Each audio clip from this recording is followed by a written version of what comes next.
कृष्णाय वासुदेवाय हरये परमात्मने प्रणतः क्लेशनाशाय गोविंदाय नमो नमः।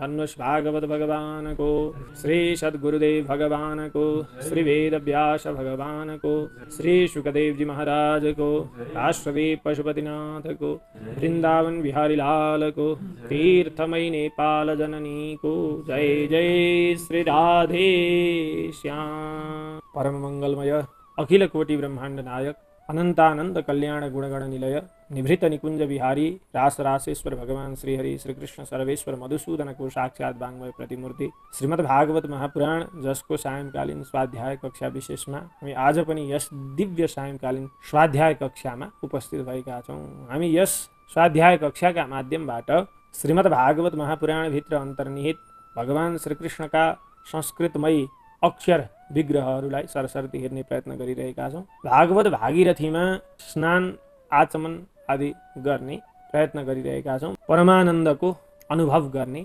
चेष्टा गरिरहेका छौं। यसै क्रममा हामी तृतीय स्कन्धमा छौं। तृतीय स्कन्धका प्रसङ्गमा यी प्रसङ्गहरूलाई कपिलदेव भगवानले माता देवहूतिलाई श्रवण गराउँदै हुनुहुन्छ। तीनै प्रसङ्ग मैत्रेयजी महाराजले विदुरजीलाई सुनाउँदै हुनुहुन्छ। यहाँ देवहूति पुत्रका रूपमा भगवान परब्रह्म परमात्मा स्वयं कपिलदेव भएर अवतरित हुनुभएको छ र उहाँले माता देवहूतिलाई उपदेश गर्ने प्रयत्न गर्दै सारा संसारका जीवलाई आत्मतत्वतिर उन्मुख गराउनका लागि अभिमुख गराउनका लागि सांख्य तत्वको उपदेश गरिराख्नु भएको छ। उहाँले वास्तवमा व्यक्ति गृहस्थाश्रमका विभिन्न धर्महरू निभाउँदै त्यसैको त्यो कर्म बन्धनमा ऊ फस्दछ र अन्तिममा परमात्माको ज्ञान नभइकन ऊ त्यो संसारबाट विदा हुन्छ। पुनश्च तिनै कर्मका फलले गर्दा ऊ विभिन्न योनि हुँदै मानव योनिमा आएर फेरि जन्म मरणको चक्रमा त पर्ने। कोही व्यक्ति पितृका उपासक हुन्छन्, देवताका उपासक हुन्छन्। तिनीहरू पनि पितृ र देवताको खूब श्रद्धाका साथ उपासना गर्छन् अनि अन्तिममा पितृलोक देवताको लोक प्राप्त गर्दछन्। तर त्यहाँ पुगेर पनि उनीहरूले आफ्नो सुकृत पुण्य क्षीण गरिसकेपछि फेरि आउनुपर्ने त मर्त्यलोक नै छ। यस्तै गरेर विभिन्न देवताका उपासक मात्र नभएर ब्रह्मा जो सृष्टिकर्ता हुनुहुन्छ, ब्रह्माजीका उपासक पनि यदि परब्रह्म परमात्मा तत्त्वमा भेद राखेर कसैले उपासना गर्दछन् भने ब्रह्माजीको द्विपरार्ध आयु पर्यन्त त ऊ ब्रह्मलोकमा ब्रह्माजीको समान भोग भोगेर बस्न सक्दछ, बस्न पाउँदछ। तर जब ब्रह्माजीको आयु सकिन्छ, भगवान योग निद्रामा शयन गर्नुहुन्छ, त्यतिखेर ब्रह्माजीको प्रलय सँगसँगै त्यो जीवको पनि प्रलय हुन्छ, भगवत तत्त्वलाई प्राप्त गर्दछ। तर अन्तिममा ब्रह्माजीको पनि अहङ्कार चाहिँ नष्ट नभएकाले गर्दाखेरि ज्ञान चक्षु उदय तापनि ज्ञान चक्षु रूप सूर्यको उदय भए तापनि कर्तृत्व भाव नष्ट नभएका कारणले गर्दाखेरि ब्रह्माजी आदि ब्रह्माजीका पुत्र अनि सनत कुमार आदि सिद्ध व्यक्तिहरू पनि सिद्ध महर्षि आदि पनि फेरि संसारको त्यो सृष्टि चक्रमा आउनै पर्दछ भनेर यहाँ बताउनु भएको छ। त्यसकारण सर्वतोभावेन यदि परमात्माको पदवीलाई प्राप्त गरेर परमात्माको त्यो चरण कमललाई प्राप्त गरेर पुनः मर्त्यलोकमा आउनु नपरोस् भनेर कसैले भन्छ भने भगवान नारायण परब्रह्म परमात्माको नै उपासना गर्नुपर्दछ माता भनेर यहाँनिर कपिलदेव भगवानले आफ्नी माता देवहूतिलाई बताउँदै हुनुहुन्छ। हामीहरूले पूर्व कक्षामा 32औं अध्यायका 22औं श्लोकहरूलाई हेरिसकेका छौँ। अब आज 23औं श्लोकबाट अगाडि माता देवहूतिलाई भगवान कपिलले के कस्ता उपदेशहरू वर्णन गर्नुहुन्छ, आउनुहोस् प्रवेश गरौँ। वासुदेवे भगवते भक्तियोगः प्रयोजितः जनयत्यासु वैराग्यं ज्ञानं यद ब्रह्मदर्शनम्। भगवती वासुदेवे, वासुदेव भगवानमा प्रयोजितः भक्तियोगः सम्पूर्णतया गरिएको भक्तियोग, परमात्माको भक्तियोग वैराग्यम ज्ञानम च आशु जनयति, वैराग्य र ज्ञानलाई चाँडै नै के गर्दछ, उत्पन्न गराउँदछ। परमात्मा वासुदेवमा गरेको भक्तिले चाँडै नै ज्ञान र वैराग्यलाई उत्पन्न गर्दछ र त्यो ज्ञान वैराग्यका माध्यम अथवा ज्ञान वैराग्यले सम्पन्न भएको जो भक्ति छ त्यो भक्तिले यत ब्रह्म दर्शनम, ब्रह्मको साक्षात्कार गराउन सक्दछ। त्यो ब्रह्म भावमा जीवलाई पुर्याउन सक्दछ। भक्ति ज्ञान र वैराग्य बिना अधुरो हुन्छ। ज्ञान भएन भने कसरी परमात्मातिर उन्मुख हुने जीवले, अनि वैराग्य भएन भने त संसारमै डुबिरहनु पर्यो। ज्ञान र वैराग्य सम्पन्न भक्ति जब परमात्मामा लाग्दछ त्यतिखेर निर्गुण भक्ति हुन्छ। निर्गुण भक्ति, निरवच्छिन्न भक्ति, अनि त्यो तैल धारावत भएको त्यो भक्तिले परमात्माको स्मरण बार बार भइसकेपछि अनि परमात्माको त्यो साक्षात्कार हामी गर्न सक्दछौँ र परमात्मा साक्षात्कार भइसकेपछि ब्रह्म भावमा जीव पुग्दछ, अथवा जीवले जीवत्वलाई छोडेर परमात्मत्वलाई स्वीकार गर्दछ। यहाँ अगाडि अब बताउनुहुन्छ, यदास्य चित्तमर्थेषु समेष्वेन्द्रियवृत्तिभिः न विगृह्णाति वैषम्यं प्रियमप्रियमित्युत। यदा जब पूर्णतया वैराग्य र ज्ञानले युक्त भएको भक्ति अस्य जो व्यक्तिको हुन्छ त्यो व्यक्तिले चाहिँ इन्द्रिय वृत्तिभिः, इन्द्रियका वृत्तिहरूद्वारा चित्तम आफ्नो चित्तलाई अर्थेषु अर्थमा मात्रै लग्दैन। उसले केवल अर्थ सांसारिक भोग पदार्थ आदिको चिन्तनमा मात्रै लग्दैन। प्रियम अप्रियम इति उतः, चाहे ऊ चाहेको वस्तुलाई प्राप्त गरोस् अथवा उसले अप्रियम भनेको नचाहेको वस्तुलाई प्राप्त गरोस्, यी सबै कुरामा ऊ विषमता देख्दैन। विषमता न गृह्णाति, वैषम्यम न गृह्णाति। जतिखेर इन्द्रिय वृत्तिहरूद्वारा, इन्द्रियका वृत्ति भनेका ती रूप रस आदि, ती वृत्तिहरूले गर्दाखेरि जब चित्तलाई चाहिँ अर्थेषु अर्थमा समता देखाउँछ, भन्नुको तात्पर्य के त भन्दाखेरि यो प्रिय, यो मेरा लागि मिठो लाग्ने, यो अप्रिय, यो मेरा लागि नमिठो लाग्ने, यो मेरो चाहिँ शत्रु, यो मेरो मित्र, यस्ता भाव जतिखेर इन्द्रिय वृत्ति सम अवस्थामा प्राप्त हुन्छ त्यतिखेर सबै समाप्त भएर जान्छन्। त्यही भएपछि उसले चाहिँ विषमतालाई फेरि लिँदैन। यहाँ यसरी बताउनु भयो। अब अगाडि भन्नुहुन्छ, सतदैवात्मनात्मानं निस्सङ्गं समदर्शनं हेयोपादेयरहितं आरुणं पदमीक्षते। स त्यो व्यक्ति तदा एव त्यो समयमा नै जतिखेर चाहिँ समदर्शनम, समदर्शितालाई उसले प्राप्त गर्दछ, आत्मना आफूद्वारा प्राप्त गरेको त्यो समदर्शिता, अनि निसङ्ग भनेको आसक्ति रहितता, अनि हेय उपादेय इत्यादि रहितम भनेको यो चाहिँ मबाट त्याग्न योग्य छ, यो चाहिँ मैले ग्रहण गर्न योग्य छ। हेय भनेको त्याज्य, उपादेय भनेको ग्रहण गर्नका लागि योग्य, त्यो रहित हुन्छ, अथवा हेय उपादेयदेखि रहित हुन्छ, आसक्तिदेखि रहित हुन्छ, अनि समदृष्टि राख्न सक्दछ भने त्यस्तो त्यो योगमा आरूढ भएको व्यक्तिले आत्मानं पदमिच्छते, परमात्माको त्यो पद स्वरूपलाई चाहिँ इच्छते देख्दछ, परमात्माको त्यो परमानन्द स्वरूपलाई उसले प्राप्त गर्दछ, देख्दछ। ज्ञानमात्रं परं ब्रह्म परमात्मेश्वरः पुमान् दृश्यादिभिः पृथग् भावैर्भगवानेक ईयते। एकम ज्ञानमात्रम, एक ज्ञान स्वरूप हुनुभएका जो परम ब्रह्म परमात्मा हुनुहुन्छ, जो भगवान, उहाँ चाहिँ दृश्यादिभिः पृथक भावैः ईयते। त्यस्ता परमात्मा जो ईश्वर हुनुहुन्छ त्यो चाहिँ पुमान भनेका व्यक्तिका दृश्यादिभिः हेराइद्वारा, दृष्टिद्वारा, भेद दृष्टिद्वारा चाहिँ पृथक भावैः, पृथक भावमा चाहिँ ईयते प्रतीति हुनुहुन्छ। हुन चाहिँ परमात्मा एक हुनुहुन्छ, अनि निर्गुण हुनुहुन्छ, त्यस्तै गरेर परब्रह्म हुनुहुन्छ, जगतका नियन्ता हुनुहुन्छ, ज्ञान स्वरूप हुनुहुन्छ। तर व्यक्तिको दृष्टिमा जब पृथकता आउँछ, उसले चाहिँ जब भेद दृष्टिले परमात्मालाई देख्न थाल्दछ अनि मात्रै परमात्मा चाहिँ विभिन्न रूपमा प्रतीति हुनुहुन्छ।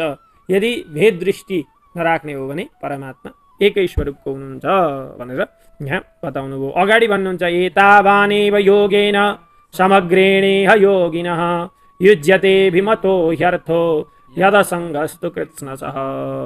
इह यस संसारमा कृत्स्नसः भनेको सम्पूर्णतया, एतावान एव समग्रेण योगेन, यिनै समग्र सम्पूर्ण योगहरूद्वारा योगिनः योगीहरूले चाहिँ कस्ता योगी भन्दाखेरि फेरि अभिमतः अर्थ, कुनै चिजमा आसक्त नभएका यस्ता ती योगीहरूले चाहिँ यत्सङ्गस्तु युज्यते, परमात्माको त्यो चरणमा आफ्नो आसक्तिलाई योग गर्दछन्। भन्नुको तात्पर्य परमात्माकै कार्य गर्नमा प्रेरित गर्दछन् अथवा प्रेरित हुन्छन्। जसरी भए पनि परमात्मा को स्वरूपको दर्शन अथवा स्वरूपको वर्णन अथवा लीला कथाको श्रवण यति नै ती व्यक्तिहरूका लागि परमार्थ साधनको विषय हुन्छ अथवा जीवन बिताउनको एकमात्र लक्ष्य हुन्छ भन्ने कुरा यहाँ बताउनु भयो। अब अगाडि भन्नुहुन्छ ज्ञानमेकं पराचीनै इन्द्रियैर् ब्रह्म निर्गुणम् अवभात्यर्थरूपेण भ्रान्त्या शब्दादिधर्मिणा। एकम ज्ञानम, एक ज्ञान स्वरूप हुनुभएका परमात्मा पराचीनै इन्द्रियैः, पराचीन भनेको विषयतिर लागेका विषय उन्मुख भएका इन्द्रियहरूका कारणले गर्दाखेरि चाहिँ भ्रान्ति उत्पन्न भएर शब्दादि धर्मिणा, शब्द रूप रस गन्ध आदि धर्मले युक्त भएका ती मतलब विषयहरूतिर उन्मुख भएका इन्द्रियले गर्दाखेरि अर्थरूपेण अवभाति, विभिन्न अर्थका रूपमा प्रतीत हुनुहुन्छ, मतलब पदार्थका रूपमा प्रतीति प्राप्त गर्नुहुन्छ। तर वास्तवमा कस्तो हुनुहुन्छ परमात्मा भन्दाखेरि ब्रह्म निर्गुणम, निर्गुण ब्रह्म हुनुहुन्छ। निर्गुणम ब्रह्म एकम ज्ञानम, ज्ञान स्वरूप र निर्गुण निराकार रूप हुनुभएका यस्ता परमात्मा विषयासक्त इन्द्रियका कारणले र त्यो इन्द्रियहरूले शब्दादि धर्मले युक्त इन्द्रियहरूको भ्रान्तिका कारणले गर्दा नै विभिन्न रूपमा परमात्मालाई, भ्रान्तिले परमात्मालाई अनेक देखाइदिन्छ। यथा महान अहम रूपस् त्रिवृत पञ्चविधः स्वराट एकादश विधस्तस्य वपुरण्डम जगद्यतः। यथा जस्तो प्रकारले परमात्मा महान भनेको महत्त्वका रूपमा, अनि त्रिवृत अहम भनेको सात्विक राजस र तामस वैकारिक तैजस यस्ता अहङ्कारका रूपमा, अनि पञ्चविधः पञ्चमहाभूतका रूपमा, अनि एकादश प्रकारका ज्ञानेन्द्रिय कर्मेन्द्रिय र मनका रूपमा, अनि स्वराट अण्डम स्वयं प्रकाशित ब्रह्माण्डका रूपमा। यसरी चाहिँ तस्य वपुः उनै परमात्माको त्यो शरीर, उनै परमात्माको त्यो काय, यतः जसबाट जगतको उत्पत्ति हुन्छ। यसरी परमात्मालाई विभिन्न रूपमा देख्न सकिन्छ। मतलब जो परमात्मा स्वयं विभिन्न तत्त्वका रूपमा उपस्थित भएर यो जगतको सिर्जना गर्नुहुन्छ अथवा जगतको पालन लय आदि गर्नुहुन्छ, तिनै परमात्मालाई चाहिँ हामी विभिन्न रूपमा पनि देख्न सक्ने भयौँ। तर वास्तवमा परमात्माको स्वरूप एक छ, निर्गुण छ, निराकार छ भनेर यहाँ बताउनु भयो। अगाडि भन्नुहुन्छ एतद्वै श्रद्धया भक्त्या योगाभ्यासेन नित्यशः समाहितात्मा निसङ्गो विरक्त्या परिपश्यति। वै निश्चय नै नित्यशः योगाभ्यासेन, नित्य निरन्तरको योगाभ्यासले, अनि श्रद्धया श्रद्धा र भक्त्या भक्तिले पनि, समाहित आत्मा एकाग्र चित्त भएको छ जसको, र त्यो एकाग्र चित्तबाट चाहिँ विरक्तिलाई उत्पन्न गरेको व्यक्ति, जो वैरागी छ त्यो निसङ्ग छ भनेको आसक्ति रहित छ, त्यस्तो व्यक्तिले एतत् परिपश्यति, परमात्माको त्यो ज्ञान स्वरूप, परमात्माको त्यो सच्चिदानन्द रूपलाई चाहिँ के गर्दछ, परिपश्यति देख्दछ। भलिभाँति परमात्मा तत्त्वको मतलब आत्मतत्त्वको साक्षात्कार गर्दछ त्यो व्यक्तिले। इत्येतत् कथितं गुरुवे ज्ञानं तद् ब्रह्म दर्शनं येनानुबुध्यते तत्त्वं प्रकृतेः पुरुषस्य च। गुरुवी, हे माता, इति एतत् यो सबै ज्ञानम, जुन ज्ञान छ जसद्वारा चाहिँ तद् ब्रह्म दर्शनम, ब्रह्मको दर्शन प्राप्त गर्न सकिन्छ, त्यो सबै कथितम मद्वारा बताइयो। जुन परमात्मा दर्शन गर्न सकिने, परमात्मा प्राप्त गर्न सकिने यो ज्ञान छ, त्यो सबै मैले हजुरलाई बताएँ। येन, जुन ज्ञानका कारणले पुरुषस्य प्रकृतेः च, परमात्मा पुरुष अथवा सांख्यका पुरुष र प्रकृति यी दुई बीचको तत्त्वम यथार्थ स्वरूप, प्रकृति र पुरुषको यथार्थ स्वरूप अथवा तत्त्व ज्ञानलाई चाहिँ अनुभुध्यते, जान्न सकिन्छ। यो मैले बताएको ज्ञान जो छ त्यसले चाहिँ परमात्मा स्वरूप जो पुरुष र प्रकृति, उनकी माया शक्ति, आह्लादिनी शक्ति स्वरूपा जो प्रकृति छिन्, यी बीचको भिन्नतालाई स्पष्ट रूपमा थाहा पाउन सकिन्छ र तत्त्व दर्शन हामीहरूले गर्न सक्दछौँ, तत्त्व ज्ञान गर्न सक्दछौँ भनेर यहाँ बताउनु भयो। अब अगाडि भन्नुहुन्छ ज्ञान योगश्च मन्निष्ठो नैर्गुण्यो भक्ति लक्षणः द्वयोरप्येक एवार्थो भगवत् शब्द लक्षणः। नैर्गुण्यः निर्गुण, मन्निष्ठ ममा नै लगाइएको, भक्ति लक्षणः जो भक्ति योग छ, जो निष्काम भक्ति योग छ, जो ममा पूर्णतया लगाइएको, र अर्को ज्ञान योगश्च, ज्ञान योग पनि जो छ, यी दुवैको अपि पनि, द्वयोः अपि एक एव अर्थ, एउटा नै अर्थ छ। त्यो अर्थ के हो भन्दा भगवत शब्द लक्षण, भगवान यो शब्दको यथार्थ स्वरूपको ज्ञान गर्नु हो। अब यिनीहरूका बाटो फरक भए पनि, पद्धति फरक भए तापनि यिनीहरूले भगवानलाई नै सम्बोधन गर्दछन्। भगवानको यो सार्वकालिक सार्वदेशीय सत्तालाई नै प्रतिबोधन गर्दछन्। त्यसकारण अगाडि बताउनु भएको छ गौणी भक्ति र निर्गुण भक्ति भनेर। त गौणी भक्तिमा सात्विक, राजस र तामस तीन प्रकारका भक्ति गरिए।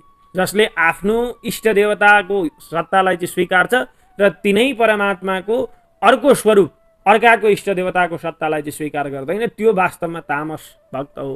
त्यसले तामसिक भक्ति गरिरहेको छ, आफ्नाको सत्ता स्वीकार गर्ने, अर्काको सत्ता स्वीकार नगर्ने, त्यस्तो त्यो तामसिक भक्तिले युक्त भएको भक्त। अनि राजस भक्त जो कुनै पनि कामनाको भाव राखेर भगवानको भक्ति गर्दछ।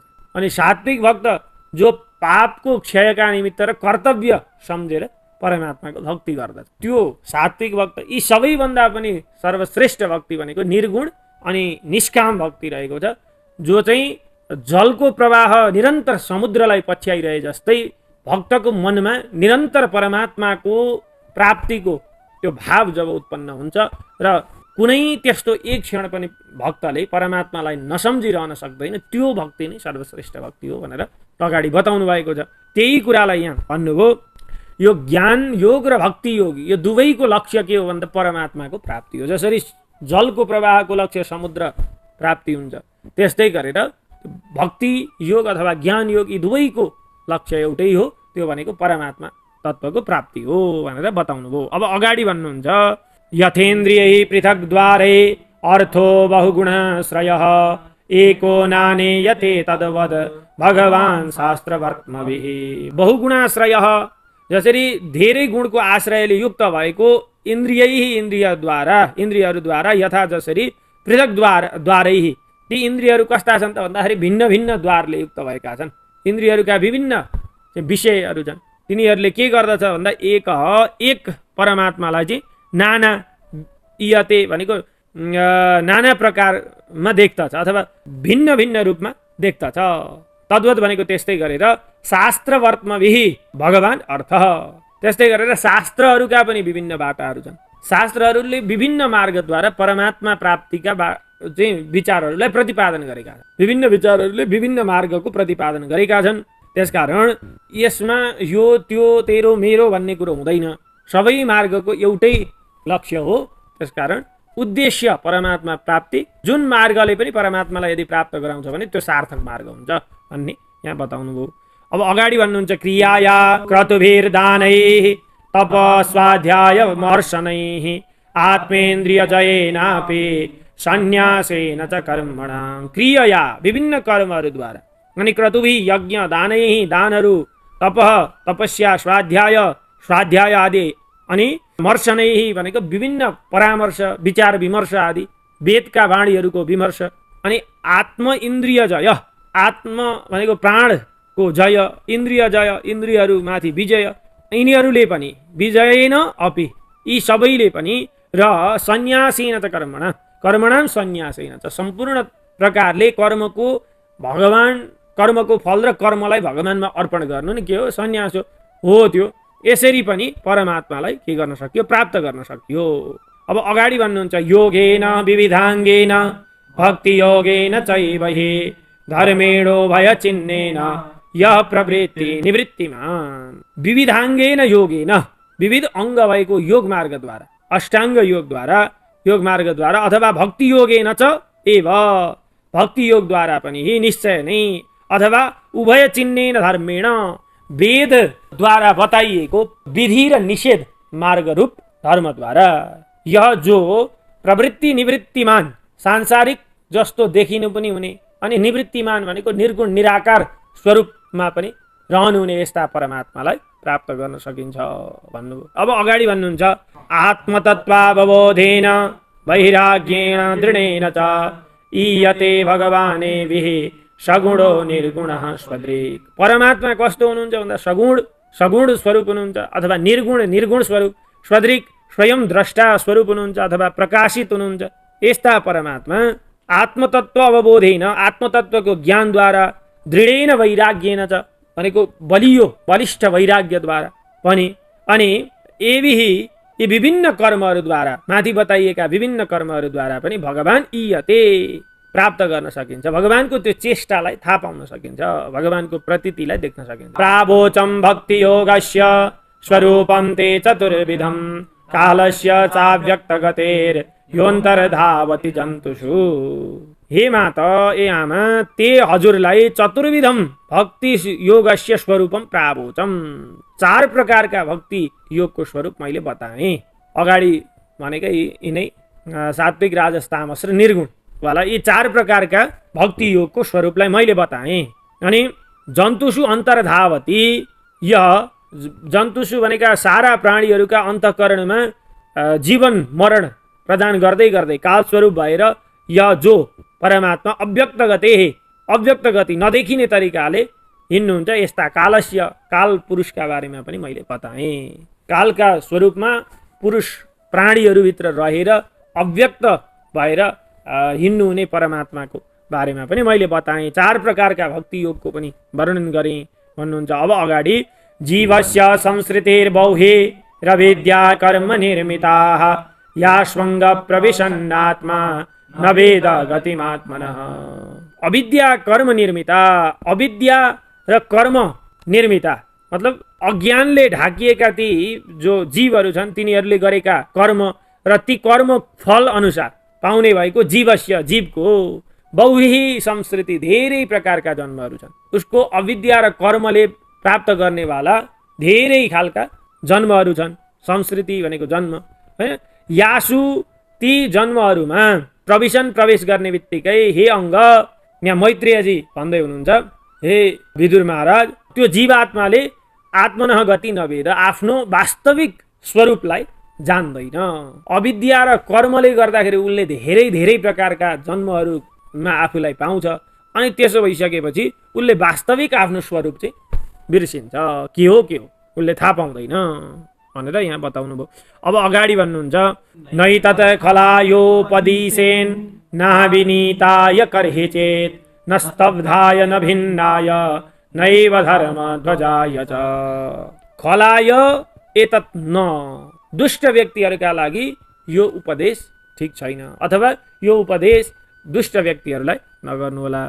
त्यस्तै गरेर अविनीताय न भनेको अविनीत, विनीत जो छैन, विनयशील जो छैन, त्यस्तो त्यो उद्दण्ड व्यक्तिलाई पनि दिनु भएन यो ज्ञान। अनि त्यस्तै गरेर न स्तब्धाय, घमण्डले युक्त छ भने त्यस्तो व्यक्तिलाई पनि यो ज्ञान दिन योग्य छैन। अनि न भिन्नाय भनेको मदोन्मत्त छ, त्यो व्यक्तिलाई पनि दिनु भएन। र धर्मध्वजाय च भनेको गर्वले चाहिँ अभिमानले युक्त भएको त्यो व्यक्तिलाई पनि एतत् कर्हिचित न उपदिशेन, यो चाहिँ कहिल्यै पनि उपदेश गर्नु हुँदैन। यो जो ज्ञान मैले अगाडि बताउँदैछु यो चाहिँ यस्ता दुष्ट व्यक्तिहरूलाई दिन योग्य छैन भनेर यहाँ बताउनु भयो। अब अगाडि भन्नुहुन्छ, न लोलुपायोपदिशेन न गृहारुण चेतसे न भक्ताय च मे जातु न मद्भक्त द्विषामपि।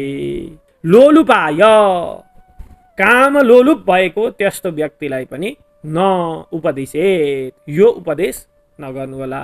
त्यस्तै गरेर गृहारुण चेतसे, गृहमा नै आफ्नो आसक्ति, गृहका कार्यहरूमा नै सम्पूर्ण भावले आफूलाई लगाएको छ, त्यस्तो व्यक्तिलाई पनि यो उपदेश दिन योग्य छैन। अनि न अभक्ताय, मेरो भक्त नभएको व्यक्तिलाई पनि यो उपदेश दिन योग्य छैन। त्यस्तै गरेर मद्भक्त द्विषामपि, मेरो भक्तको द्वेष कसैले गर्दछ भने त्यस्तो व्यक्तिलाई पनि यो उपदेश दिन योग्य छैन। जातु कहिल्यै पनि मे अभक्ताय न मद्भक्त विद्विषाम अपि न, यी कुनै पनि व्यक्तिहरूलाई यो उपदेश गर्नका लागि योग्य छैन भनेर बताउनु भयो। अब अगाडि भन्नुहुन्छ, श्रद्धानाय भक्ताय विनीताय न सूयवे भूतेषु कृतमैत्राय शुश्रूषाभिरताय च। श्रद्धानाय, श्रद्धाले युक्त भएको भक्ताय, भक्तका निमित्त। अनि विनीताय, विनय सम्पन्न व्यक्ति, अनसूयवे भनेको असूया ईर्ष्या भावले रहित भएको व्यक्ति यो ज्ञान दिन योग्य छ। त्यस्तै गरेर भूतेषु कृत मैत्राय, सारा प्राणीहरूलाई मैत्री भावले जसले देख्दछ त्यस्तो व्यक्तिलाई यो दिन योग्य छ। अनि शुश्रूषाभिरताय च भनेको मेरा गुणानुवादहरू सुन्नका लागि जहिले अविरत भएको व्यक्ति, यस्तो व्यक्तिलाई पनि यी उपदेशहरू दिन योग्य छन्। बहिर्जात विरागाय शान्तचित्ताय दीयताम निर्मत्सराय शुचये यस्याहं प्रेयसां प्रियः। बहिर्जात विरागाय, बाहिरी पदार्थहरूबाट वैराग्य प्राप्त गरेको मतलब अन्तर्मुखी भइसकेको छ जो, बाहिरका कुनै वस्तु चिजसँग मतलब छैन त्यस्तो व्यक्ति। अनि शान्त चित्ताय, प्रशान्त चित्त भएको छ जो, मनलाई निग्रह गरेको त्यो व्यक्ति। अनि निर्मत्सराय, मत्सरले रहित, अनि शुचय, शुद्ध पवित्र भएर रहने। अहम यस्य, म चाहिँ जसको प्रेयसां प्रिय, अत्यन्त प्रिय छु, प्रियमा पनि प्रिय छु, त्यस्तोलाई दिनुहोस्, अरूलाई नउपदिशेत, अरूलाई उपदेश गर्न योग्य छैन। य इदं शृणुयादम्ब श्रद्धया पुरुषः सकृत यो वाभिधत्ते मच्चित्तः सह्येति पदवीं च मे। हे अम्ब, हे माता, यह जो व्यक्ति इदम मैले दिएको उपदेश ज्ञान श्रद्धया, श्रद्धापूर्वक शृणुयात, सुन्दछ, अथवा जो पुरुषले सकृत एक बार मात्रै श्रद्धया, श्रद्धापूर्वक शृणुयात, सुन्दछ भने, वा यह अविधत्ते, जसले एकचोटि मात्रै श्रद्धापूर्वक भन्दछ भने पनि त्यस्तो मच्चित्त, ममा नै सम्पूर्ण चित्त अर्पण गरेको त्यो व्यक्तिले, सह भनेको त्यो व्यक्तिले, हि निश्चय नै मे पदवीं च एति, मेरो पदवीलाई पनि प्राप्त गर्दछ। जसले भगवान कपिल देवले माता देवहूतिलाई वर्णन गर्नुभएको यो सांख्य तत्त्वको बारेमा एकचोटि मात्रै सुन्दछ अथवा एकचोटि मात्रै वर्णन गरेर भन्दछ भने त्यसले परमात्माको त्यो पदवीलाई प्राप्त गर्दछ, परमात्माको सायुज्यतालाई प्राप्त गर्दछ भनेर यहाँ स्वयं कपिलदेवले माता देवहूतिलाई बताउनु भएको छ। हामीहरूले 32औं अध्याय यहाँ आएर टुङ्ग्याएका छौँ। आजको यो बसाइबाट भगवान श्री कपिलदेवमा अर्पण गर्दै गर्दै विश्राम। पुनश्च अर्को सत्रमा हामी उपस्थित हुनेछौँ। कृष्णाय वासुदेवाय हरै परमात्मने प्रणत क्लेशनाशाय गोविन्दाय नमो नमः। भन्नुहोस् भागवत भगवानको